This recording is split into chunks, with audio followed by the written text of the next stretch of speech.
अस्सलाम वालेकुम एवरीवन। उम्मीद है कि आप सब खैरियत से होंगे। Welcome back. आज की वीडियो में हम बात करने लगे हैं 482 वीज़ा की। इस वीज़े का नाम आप सब ने सुना होगा। इसको कहा जाता है कि ये एम्प्लॉयर की स्पॉन्सरशिप है जो आपको ऑस्ट्रेलिया में अलाउ करती है कि फ्रॉम 2 to 4 ईयर्स आप ऑस्ट्रेलिया में रह सकते हैं, और अगर आप हांगकॉन्ग के पासपोर्ट होल्डर हैं तो you can stay up to 5 years. अब इस वीज़े में डिफरेंट कैटेगरीज हैं, उनको डेफिनेटली इस वीडियो में हम कवर अप कर लेंगे। उसके साथ साथ जो चीज़ बताना ज़रूरी है इस वीडियो में वो ये ज़रूरी है कि क्या ये visa whether it's a blessing या फिर आप इस वीज़े को लेने के बाद बहुत सारी चीज़ों में रिस्ट्रिक्ट हो जाते हैं और आपके लिए बहुत सारी नई हर्डल्स या मुश्किलात पैदा होती हैं।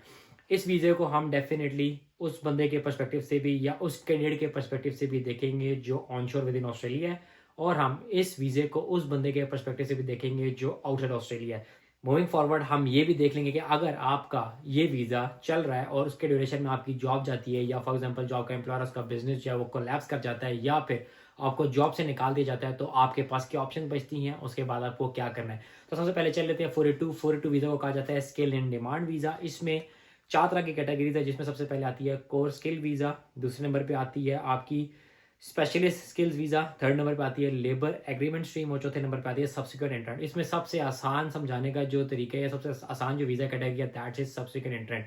अगर कोई भी एप्लीकेंट जो है वो 482 का प्राइमरी होल्डर है और उसने अपने स्पाउस या अपने आपके फैमिली मेंबर्स को, जिसमें डेफिनेटली स्पाउस और बच्चे आते हैं, किड्स आते हैं, अगर उनको उसने स्पॉन्सर करना है तो वो 482 सब्सिक्वेंट वीज़ा डालेगा। आसान तरीका होता है कि अगर आप प्राइमरी एप्लीकेंट है, you just have to submit the visa for subsequent entrant, और उसके बाद जो है वो सब्सिक्वेंट जो वीज़ा है वो ग्रांट हो जाता है। इन चारों वीज़ा की जो है मैं कहूँगा फीस दैट इज सेम। जो फीस है वो 3210 ऑस्ट्रेलियन डॉलर्स है। अभी सबसे पहले हम बात कर लेते हैं कोर स्किल वीज़ा। ये वो वीज़ा टाइप है मैं कहूँगा कि जो बहुत ही कॉमन है यहाँ पे जितने भी लोग हैं, and most of the people who are working in their nominated occupation, और उनकी एम्प्लॉयर के साथ सेटिंग है, या फिर सादा अल्फाज में उनके एम्प्लॉयर को समझ आ चुका है कि ये कैंडिडेट अगर कंपनी में रहेगा तो this candidate is going to add value into the company. और अगर आप एक टायरिंग प्रोसेस के बाद जाके कंपनी में हायर हुए होते हैं तो एम्प्लॉयर कोशिश करता है कि आपको रिटेन करे। और अगर आपका वीज़ा एक्सपायर हो रहा है, like if you are already on a 485 visa या 476 वीज़ा के ऊपर ऑस्ट्रेलिया में आए थे, और अगर अब आपका वीज़ा एक्सपायर हो रहा है तो एम्प्लॉयर आपको जो है वो लाइकली 482 स्पॉन्सर कर देता है। अब 482 और 186 में एक छोटा सा डिफरेंस यहाँ पे बताते चलता हूँ, and then will continue with 482। अगर आपका एक्सपीरियंस लेस देन 3 ईयर्स है अपने नॉमिनेटेड ऑक्यूपेशन में तो आप 482 के लिए एलिजिबल होते हैं, लेकिन आपका जो वर्क एक्सपीरियंस है that should be minimum 1 year. और अगर आपका एक्सपीरियंस जो है वो 3 ईयर से ज़्यादा होता है तो you are eligible for 186। 186 visa के ऊपर भी I am going to make a separate video, उसमें बता देंगे कि 186 किस तरह अप्लाई होता है, उस पर भी क्या प्रोज एंड कॉन्स हैं। अब कोर्स के वीज़ा अगर आप अप्लाई करें तो फीस जिस तरह मैंने आपको बताया कि 3210 ऑस्ट्रेलियन डॉलर्स है। इसके लिए जो आपका ऑक्यूपेशन है वो CSOL लिस्ट में होना चाहिए, कोर स्किल्ड ऑक्यूपेशन लिस्ट। ये लिस्ट आपको डिपार्टमेंट की वेबसाइट पे मिल जाएगी। अगर आपका ऑक्यूपेशन उस लिस्ट में अवेलेबल है तो डेफिनेटली जो एम्प्लॉयर है आपको वो core skill in demand visa which is 482 के लिए स्पॉन्सर कर सकता है। आपकी जो वर्क रिक्वायरमेंट है दैट इज कि आपने अपने ऑक्यूपेशन में मिनिमम 1 साल काम किया हो। मूविंग फॉरवर्ड इसमें 2 रिक्वायरमेंट्स और हैं जो आपको मीट करनी है कि जो भी ऑक्यूपेशन आपका है उसकी आपके पास पॉजिटिव स्किल असेसमेंट होनी चाहिए। फॉर एग्जांपल अगर मैं सिविल इंजीनियर हूँ और मेरा एम्प्लॉयर मुझे अगर स्पॉन्सर कर रहा है तो I should have positive skill assessment as a civil engineer. इस तरह अगर कोई मैकेनिकल इंजीनियर है, इलेक्ट्रिकल इंजीनियर है, या वो सारे ऑक्यूपेशन जो कोर स्किल्ड ऑक्यूपेशन लिस्ट में है, अगर आपका ऑक्यूपेशन उन लिस्ट में है और आपका एम्प्लॉयर आपको स्पॉन्सर करना चाहता है तो you have to make sure कि आपके पास पॉजिटिव स्किल असेसमेंट अपने ऑक्यूपेशन की होनी चाहिए। नंबर 2, आपकी पीटी की रिक्वायरमेंट होती है इंग्लिश लैंग्वेज की, which is very basic. 36 each in PT आपको चाहिए होते हैं। अगर आप 36 ईच लेंगे तो यू आर एलिजिबल और आप English language requirement for this visa जो है उसको मीट कर देंगे। इसके साथ साथ आप जिस एम्प्लॉयर के साथ काम कर रहे होंगे तो आपके पास एक सैलरी का थ्रेशोल्ड भी है जो आपको मीट करना है, and that is $76,515 per annum. आपकी जो सैलरी है वो इस फिगर से ऊपर होनी चाहिए, तभी आपका जो एम्प्लॉयर है वो आपको स्पॉन्सर कर सकता है। अब इस वीज़ा को अप्लाई करने का तरीका क्या होता है, इसका सारा प्रोसेस क्या होता है, इसमें डेफिनेटली जो एम्प्लॉयर होता है पहले वो नॉमिनेशन डिपार्टमेंट को सबमिट कराता है। उसके साथ साथ एम्प्लॉयर के सारे डॉक्यूमेंट जाते हैं जिसमें टैक्सेशन रिकॉर्ड होता है, और उसके जो बाकी आपका हायरार्की होती है, उसके जो बिजनेस के डॉक्यूमेंट्स होते हैं वो डिपार्टमेंट को सबमिट किए जाते हैं। डॉक्यूमेंट जो है वो रिव्यू करता है डिपार्टमेंट, उसके बाद जो है वो नॉमिनेशन को एक्सेप्ट या रिजेक्ट करता है या रिव्यू करके फर्दर डॉक्यूमेंट्स मांग लेता है। Once the nomination is approved, फिर जो एप्लीकेंट होता है वो एप्लीकेशन सबमिट कराता है, एंड देन जो प्रोसेसिंग टाइम है उसके बाद जो आपको वीज़ा ग्रांट हो जाता है। मूविंग फॉरवर्ड, स्पेशलिस्ट स्किल जो है उसकी बात कर लेते हैं। उसमें जो ऑक्यूपेशन है वो डेफिनेटली आपके एंस्को कोड के अकॉर्डिंग होना चाहिए, लेकिन उन्होंने जो मेजर ग्रुप्स हैं वो आइडेंटिफाई कर दी हैं। जब आप एंस्को कोड की वेबसाइट पे चले जाएंगे वहाँ पे जाके अपने मेजर ग्रुप्स देखने हैं 1, 2, 4, 5 एंड 6। अगर आपको ऑक्यूपेशन इन ग्रुप्स में आ रहा है तो you are eligible for specialist skills visa जो 482 की कैटेगरी है। इसमें जो सैलरी की रिक्वायरमेंट है वो बढ़ गई है, वो ऑलमोस्ट डबल मैं कहूँगा, क्योंकि जो सैलरी की रिक्वायरमेंट है दैट इज़ $141,250। इससे आपकी सैलरी जो है वो ऊपर होनी चाहिए, then you are eligible for specialist skills in demand visa. अब इसकी जो बाकी रिक्वायरमेंट है पीटी की भी सेम रिक्वायरमेंट और डेफिनेटली आपके पास जो है वो पॉजिटिव स्किल असेसमेंट होनी चाहिए, और आपका जो अपने नॉमिनेटेड ऑक्यूपेशन या क्लोजली रिलेटेड ऑक्यूपेशन में जो वर्क एक्सपीरियंस है that should be minimum 1 year. अगर आपका 1 ईयर का एक्सपीरियंस है उसके बाद आप एलिजिबल हैं इस कैटेगरी के लिए अप्लाई करने के लिए। जो थर्ड स्ट्रीम है that is labour agreement stream.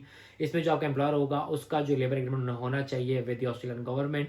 जो ये वाली कैटेगरी है, ये वाली टाइप है, इसके ज़्यादा आपका एप्लीकेंट देखने में नहीं आता या इसके अराउंड ज़्यादा डिस्कशन देखने में नहीं आई। जो मेजॉरिटी डिस्कशन है that is around core skills in demand visa which is 482, जो बेसिक कैटेगरी जिसमें आपकी जो रिक्वायरमेंट है इनकम की वो 76,515 है। मैं आपको कहूँगा आज से 3 साल पहले ये रिक्वायरमेंट जो थी वो 56,000 की थी, फिर इसको बढ़ा के इन्होंने 70 किया, फिर 73 किया, और फ्रॉम 1 जुलाई 2025 से इस रिक्वायरमेंट को बढ़ा के इन्होंने 76,515 किया है। एक और बात आपको बताता चलता हूँ कि जो लोग 476 वीज़ा के ऊपर ऑस्ट्रेलिया आए थे उसमें से बहुत सारे लोग ऐसे हैं जो 482 वीज़ा ये वाली कैटेगरी लेने में सक्सेसफुल हो चुकी है, उनको 482 जो है वीज़ा मिल चुका है। अब इस वीज़े की अगर मैं कॉन्स की बात करूं तो इस वीज़े के डेफिनेटली कुछ ड्रॉबैक्स भी हैं। ये मैं आप लोगों को डीमोटिवेट करने के लिए नहीं बता रहा, लेकिन वही कहते हैं कि जहां इस चीज़ के पॉजिटिव एस्पेक्ट्स होते हैं वहीं उसके नेगेटिव एस्पेक्ट्स भी होते हैं। इसलिए through this video I am going to pass on those cons to you guys के 482 वीज़े के क्या जो है वो नेगेटिव एस्पेक्ट्स है। सबसे बड़ा जो नेगेटिव एस्पेक्ट है वो ये है कि जिस एम्प्लॉयर के साथ आप काम कर रहे होते हैं आप उसी के होके रह जाते हैं।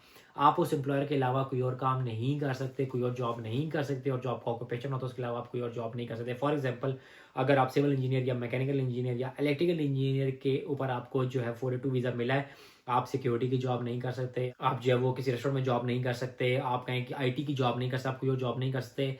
सेम गोज फॉर आप अपने फ्री टाइम में, जिस तरह जो लोग होते हैं जो फुल टाइम जॉब कर रहे हैं, अगर उनकी फैमिलीज यहाँ पे नहीं होती तो ओवर द वीकेंड वो लोग ऊबर करते हैं, या वो कहते हैं आपका मेन्यू लॉक कर लेंगे, डोडैश कर लेंगे या उबरेक्स कर लेंगे, तो आप इस वीज़े के ऊपर वो सारी चीज़ें भी नहीं कर सकते।